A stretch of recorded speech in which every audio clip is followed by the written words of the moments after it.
Hello, and welcome back to my channel. I've not posted for a while. Stuff has just been getting busy. So yeah, that's why I've not posted. Anyway, kind of thought what I'd start doing is there's a ton of landscaping footage out there. There's a ton of people all doing the same thing, and to be fair, I think it's quite flooded, and I think it's quite mundane, and I think everybody posts the same old stuff, and I don't think that's fair. I think it wastes your time, I think it wastes my time, I think it's just boring to watch, to be fair. So what I'm going to do is talk about kind of how to go about setting up as a gardener landscaper, and how I've kind of done it, and the kind of success I've got through doing so. So last year I was sole trader, very successful in a short amount of time. Facebook was key for picking up work. Every man and the dog, the age that you want, is on Facebook. So anyone from like late 20s onwards, they're all on Facebook. It's a place where you can build your own page, your own group, that kind of stuff, your business profile, you can build it all on there. It's free advertising, and you just post on groups. I've found massive success doing that, joining groups, and one of the best things you can do is when you're advertising your services, you can choose a bunch of different pages and post all at the same time, and it gets you out there. It's free advertising, like I said. Takes 5 minutes. Once you start getting a few followers, you can ask them to press the 3 dots next to your name and share that amongst all your friends, amongst their friends, should we say. And again, it shares your page. It is such a beneficial tool. I don't think anything comes close to Facebook for getting business. And talking from my own perspective now, I'm getting inundated with inquiries. I'm going out doing quotes and stuff, and I'm doing 5, 6, sometimes 7 a week, and the diary's building up as such with doing that. So yeah, if the one bit I can advise everybody to do, use Facebook. It's the single best tool for advertising, and if you become to the point where you can afford it, you can pay for advertisements as well, and you can set kind of like a location, a certain radius to that, so like 10 miles of your address or 10 miles of your business location, advertise, and it'll target everybody looking for i.e. landscaping, gardening work, that kind of stuff. So that's the first part of this. Second part, when you're going out quoting, I can guarantee you're not charging enough. And I know for a fact, because as kind of stuff's gone on, I've noticed I'm thousands and thousands and thousands below what everybody else quotes. And I was under the impression that what I was charging was a lot. Doesn't come close. So one of the big things is, like, for example, fencing. So you've got your materials, and I would estimate, say it takes a day, my rate, say for example, my rate for that day of putting that fence in, say for example, 300 quid. That's not how you quote for a fence. As I've learned, you charge per post that you put in the ground. So you've got your materials, so your panel, your postcrete, your gravel boards, that kind of stuff, for example, and then per hole that you dig, you charge X amount. Now the kind of range can come from anything from 25 quid, and I have seen some quotes where people are charging up to £75 per post dug. And you've got to think, if you've got an entire run of, let's say, 10 posts, 20 posts, quickly adds up, and that's why fencing is so expensive. So that's the other way to do it. Obviously you'll set your own prices in comparison to where you are in the area and stuff, but yeah, that's what I found, from 25 all the way up to £75 for putting a post in. which can be a bit extortionate if you ask me, but it is the nature of the beast at the moment now. Now the other thing is knowing your market. So one of my most successful ways of doing market research, seeing what actually works, is going on the groups and seeing what people are looking for. So due to not necessarily my area, but not too far from my area, there's a lot of car thefts. So there's a lot of demands for putting security posts in for people, the ones where you can just drop them down, lift them up and stuff. It's something that doesn't cost too much you as the supplier to fit, but because there's a demand there, the nature's there, it is quite an in-demand product to do. Comes under the landscaping nature of the beast, hardscaping if you will, whatever you want to call it, and I get a lot of success with that.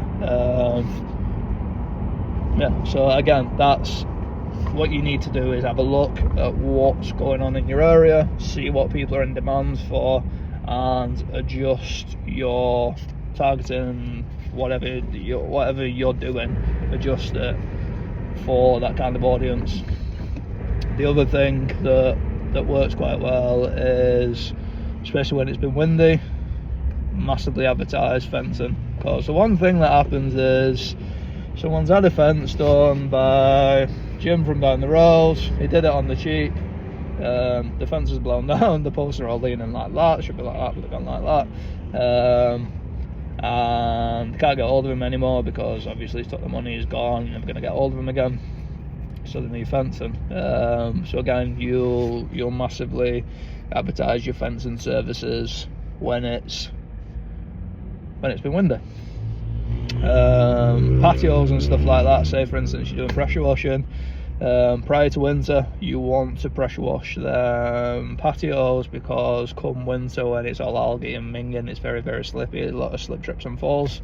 So yeah, you'll advertise. Or after winter when all the algae's been sat there, it's dark, it's dingy, it looks horrible, you'll then advertise for patio cleaning. And again, that's how you'll go. And again, all this is done via Facebook. Now, as you start getting a bit more business, you'll get a lot of repeat referrals and stuff like that. My friend, you've worked for my friend, he did a good job, can you come down and give us a quote for this? And 9 times out of 10, if you've already worked for the friend, you will get that job. You're almost guaranteed to have that job. Other thing, when you are quoting, don't be afraid to ask people, 1, have you had a quote before? And 2, what kind of ballpark were you in? And 3, what's your budget? If you can see what people have been quoting, and you know where the budget is, and you have a rough idea what your materials are costing, you can go in there and give a very, very detailed quote. However, I would advise, don't give any prices there and then. Step away, price up the best product you can get, put your profit on top of it. As a rule of thumb, I tend to work with 20% on some materials, and then other materials I'll go a little bit higher, sometimes 30%. And then obviously you've got your labour on top. When you're sending quotes out, this is a bit of a grey area with quoting. Some people like to send quotes very, very detailed, so they'll break everything down and they'll put the cost down and stuff. I tend to find the customer will shop around for why you're charging that, and then you're going to have to go into conversation of explaining why your profit, why is it this online, but then that's the price you're advertising, that's the price you're putting in your quote. So again, just find a happy medium. What I tend to do is I'll do a part of the breakdown, so I'll say this is the quantity of materials you need, and this is the total price for all the materials combined, and and I will also put my fees on top as well. So I'll have materials, and then I'll have my labour costs, etc. next to it. And I think that's the best way of doing it. It's very, very honest. You're not hiding anything, but you're also not breaking your costs down underneath, because they can also give that quote to someone else, and someone else will try and undercut your prices, because that's the nature of the beast, and you'll spend more time quoting. Now, another bit on quotes. However you want to do it, people don't really charge for quotes. I don't agree with it, because it's your time, it's your fuel and stuff. I don't personally agree not charging for quotes. However, getting someone to pay you there and then for going out doing a quote doesn't work. So what I tend to do is bill £45, or if it's more than an hour's work from driving to sourcing all that kind of stuff, if it's 2 hours, I'll bill 150 into my labour cost for the time for doing that quote. If it is a very big job, there's a lot of, say for instance you're ripping a garden up, turfing, there's drains and stuff, you can see there's a lot of stuff around. I would always do an estimate, not a quote. If you do a quote and anything comes up, legally you're doing whatever you've quoted, you're doing that work no matter what happens. If I'm being honest, it will bite you in the bum at some point. I've learned the hard way from that, where a job should have been £2,000 and it ended up costing 3.5 in total, because there was some excavating to do that wasn't expected, and uncovering stuff that wasn't meant to be there. And there was asbestos involved in it and stuff, and again I quoted, it got exposed, so we were thinking, it is what it is, you learn. However, if you do an estimate, you're estimating the price to be this, however subject to finding X, Y and Z, that comes at a cost to the customer, not yourself, and that will protect you. Now, some people, they'll do a quote and they'll put the price right high, which will cover anything that comes out, but again, I think you will lose a lot of business, because people don't want to pay that stupid high price when you've got A, B and C. A is 30 grand, B is 19 grand, and C is 17 grand. Them two prices are very, very close, and then that one's really, really high, all because he quoted just in case something happens. So yeah, always do an estimate, or as much as you can offer an estimate, and you'll not really go wrong, if I'm being honest. I think that's probably one of the best ways to do it. Now, when it comes to sending your quotes estimates out to customers, I have a rule of thumb, I do them on a Friday. Now, as I get bigger and bigger and expand and stuff like that, I'll have people in the office that can do the quotes for me and stuff like that, or I'll have more time, lads on the tools, I'll come off the tools, and we can kind of go from there. I always do the quotes on a Friday. Be honest with the customer, explain the situation, you've got to go and speak to suppliers, you've got to find prices out and stuff like that. I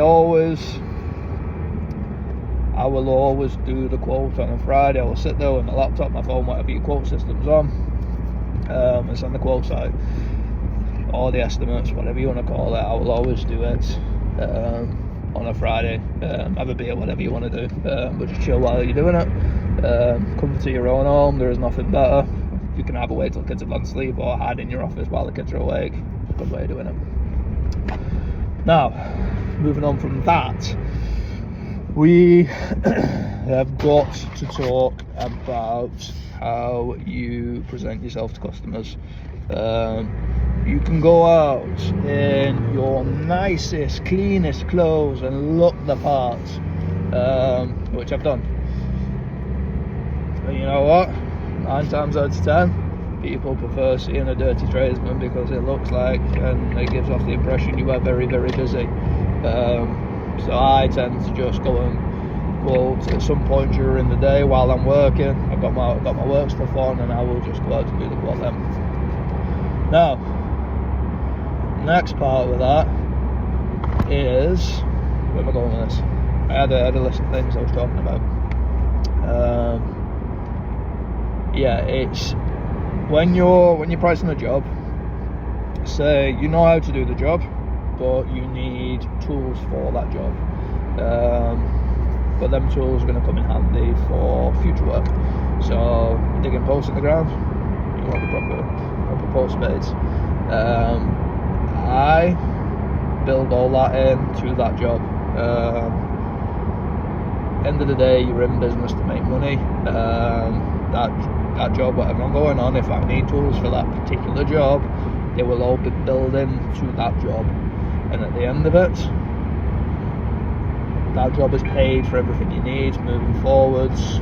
You're now making more money on your other jobs, and that is the nature of the beast. You price for what you need, because if you were hiring a vehicle, or hiring a digger, hiring whatever it is that would be built into it, it's the same thing. So I always, whatever I require for a certain job, if I don't have that tool in stock, I'll build it into that job. And that's that. Some people don't, but again, I'm not in business to spend my own money, I'm in business to make money. So that's how that works. Regarding your pricing and stuff, when you're working a day, this is more aimed towards like limited companies and stuff like that. It's not so bad when you're a sole trader, you don't need prices as high, but when you're a limited company, you're pricing so for instance, you've got a vehicle on lease, you've got business hire, stuff like that, that's been priced into your quotes. You've got you've got insurances priced into your quotes. You've got public liability priced into your quotes. All them little bits that you have coming out of your accounts each month are built in to your pricing. It's called overheads. You do not take any jobs without billing in materials, your time, i.e. your labour and stuff, the effort that you've gone into for sourcing said materials, and the effort you've gone into ringing around different accounts, or if you've got accounts already, sitting there pushing the add to cart buttons, that kind of stuff. All that is time billed. And a lot of people are going to go, oh, how can you do that? Put it like this: if you have a solicitor, they respond to an email to you, they charge you for emailing you. Why is your time less important than a solicitor? I'm not saying that solicitors are not hardworking and stuff. What I'm saying is your time is just as important as anyone else's. And any other company, if you respond during them working hours, they're paying people a salary. The salary covers the cost of responding to emails, X, Y, and Z. So they are charging you all that time. You do the exact same thing. It's not because you're a trade person that, my God, you can't charge for that, because everywhere else charges for it. You sell everything's the same. You charge for every little thing you do. You don't do anything as mates rates, you don't do anything as friends. When people come to you for work, whether they're friends or not, they come through your company. Your company is a separate entity to you, therefore this is not your money. Once you've taken a profit and taken a salary, the salary is your money, the profit is the company's money. That's not your money.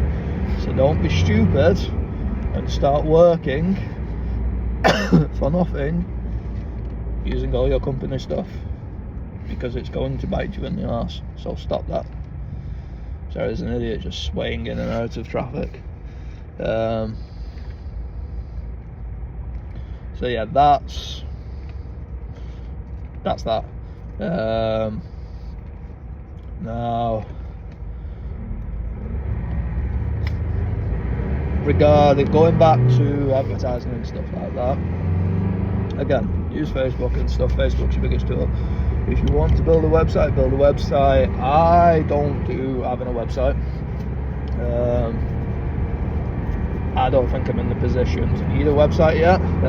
Maybe next year, as I grow, I will go down the route of sorting a website out. But in my experience of having a website, they're more pain than they are worth. They're an absolute pain in the ass, if I'm being honest. So I just don't. I don't bother with them. So yeah, don't use websites.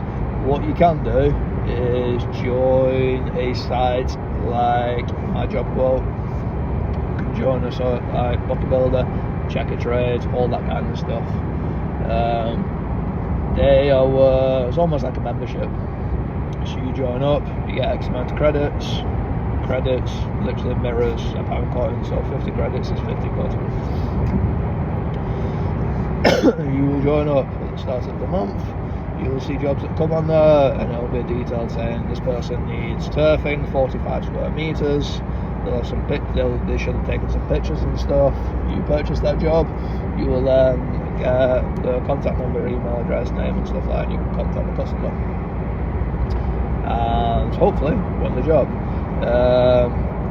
That's the other way that I've kind of gone about stuff, using them kind of sites, and it works. It does very, very much work, and you can't fault it. A lot of people are going, oh, if you're a good tradesperson, you won't need stuff like that. Work will just come to you. It doesn't. Not at all. And the way I can explain that to you is, there's multi-billion-dollar companies that have gone bust because they had that same approach, that work will just come to us, we're very, very busy, we don't need to do this, that. You do. Never, ever, ever stop looking for work. When you get bigger and you've got lads on the tools, you can step off the tools, which is what I want to do next year. You will step off the tools, and then when you've taken your foot off the tools, you can then go, I'm going to build my own website, I'm going to advertise more, I'm going to use a few more sites, and I'm going to let that run itself, and I, the owner of GGS, are going to do all the admin stuff, and the lads are going to go out when it's cold and miserable and work, and I'm not doing that. And that is where you want to be. You don't want to be on the tools anymore. What you want to be is in the office, making sure that everybody gets paid a fantastic wage, and you enjoy yourself, go playing golf, doing a bit of boxing, going to the gym, that kind of stuff. That is what you want to do. That's what you want to aspire to do. Yes, everybody wants to be natural and work and be on the tools forever, but trust me, your back will be fucked when you're older, and you don't want to be. No one's ever going to work for you forever as well, by the way, so just remember that when you're like, oh, you feel guilty for the lads. It will move on at some point and go for a different company, and it will get replaced. That is the nature of the beast. No one stays with you forever. So don't feel guilty if you decide you want to take your foot off the gas, you want to go more in an office role, you want to leave working on the tools, leave being a man, and you want to enjoy yourself and be in an office. There is nothing wrong with that. You are the face of the company. You will go and do meetings, you will go and do site meetings, you will go and do everything you can to keep your business afloat, while the boys and lasses are on the tools making the money for you. You're going out getting the work, they are completing the work, you are getting the money in the bank, and you are paying salaries. Last thing before I go, because I've been ranting a lot, last thing for you all, payments. Right, this is a grey area, and I will be honest with you, take deposits that cover the materials. As soon as you get that quote approved, put on your quote in T's and C's, payment is required for materials before work starts, whether you order it and get delivered to site, however you want to do it. But before anyone picks up any tools, spade, shovel, wheelbarrow, hammer, anything like that, you get your money for your materials. The single biggest issue you will come across is people not paying you. And guess what? The people who are offering you your trade accounts and stuff like that do not give 2 F's. How you get that money back. But the customer, that's taking a small claims court, and 9 times out of 10, and I'll be honest with you, if you've not put something in your quote and there's a slight hiccup in it, you're not getting paid, and the customer gets off scot-free. You can't take the materials back from them or anything like that. It doesn't make a difference anyway because you've already used them, so it makes no difference what you do with them. You've lost out. So materials up front, then depending how long you're working, at the end of the week, you'll take 25% of the remaining balance, and then upon completion you'll take the final 25%, or if it's only a few days, you'll take the remaining balance upon completion. That's how I price my jobs, that's how I do my work, and that is honestly the best way to do it, because at the end of the day, if you're paying for stuff out of your own pocket, trade accounts in your name, blah blah blah blah, you are going to at some point get stung. So yeah, make sure that moving forwards you take materials up front, i.e. a deposit. Your materials up front, always take them up front, and if customers argue saying I can get my own stuff, you go, that's absolutely fine, but I'm not warranting any work, so you don't know where they got the materials from. The only way you put a warranty on any work you've done is if you've got the materials yourself, you know where they've come from, and you've made your profit on it, which will cover you having to go out if anything does happen. That's how you do it. So yeah, quick rundown. I'm going to do more of these kind of talk series things. I'll do more of these moving forwards, kind of explain how I've found everything. It's not been easy, it's really not been easy, how I've kind of found everything now, and where I kind of see stuff going as the company grows, because I tell you what, it's stressful, but there is nothing more rewarding, and I'm being honest with you there is absolutely nothing more rewarding than waking up and going, what am I doing today, boss? And it's you are the boss. That is the most rewarding thing you will ever come across in your life. So yeah, and by the way, you don't need money to start up.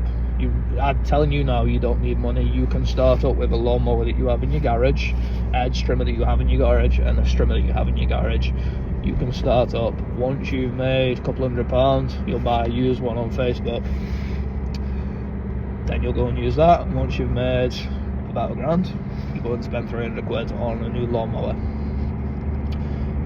Once you've done that, you'll then replace your hedge cutter. Once you've done that, you'll replace your strimmer. Once you've done that, you'll then start building up a bank of clients, and you'll start off like that. Even if you want to get into landscaping, you've never done it before, you've not got a penny, start off gardening, build up with gardening. You will get clearance jobs and stuff like that. A day clearing up a garden, you're looking 400 quid for labour, and then your disposal and stuff like that. You get a few of them, it starts mounting up.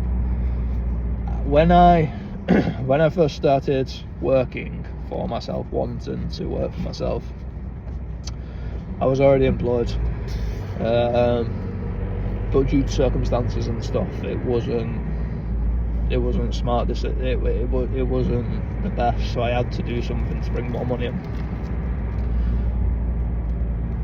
Only working weekends and a little bit after work, I brought in a substantial amount of money. I'm not gonna say what exactly it was, but I brought in a substantial amount of money, which was more than my actual salary, and that was doing a little bit of gardening, and I mean just cutting some grass and doing some edges and what's it called,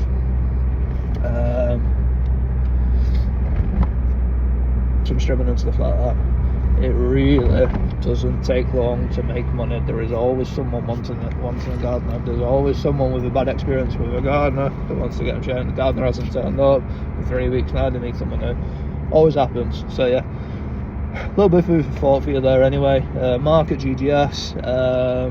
If you've got any questions, you want to know anything, just drop a comment or a like underneath, and I'll make videos related to that. I'm going to try and put a video out each week, and see if I can get this growing, because my Facebook's actually growing quite well. So yeah, I think we're on 27,000 views on posts and stuff for this month alone. So yeah, we're doing quite well. But yeah, keep posting, guys. I do appreciate it. Sorry I haven't been posting more, but I've just been very, very busy with everything else. So yeah, have a great weekend, guys, and I'll keep you all updated on what's going on. Take care. Bye bye.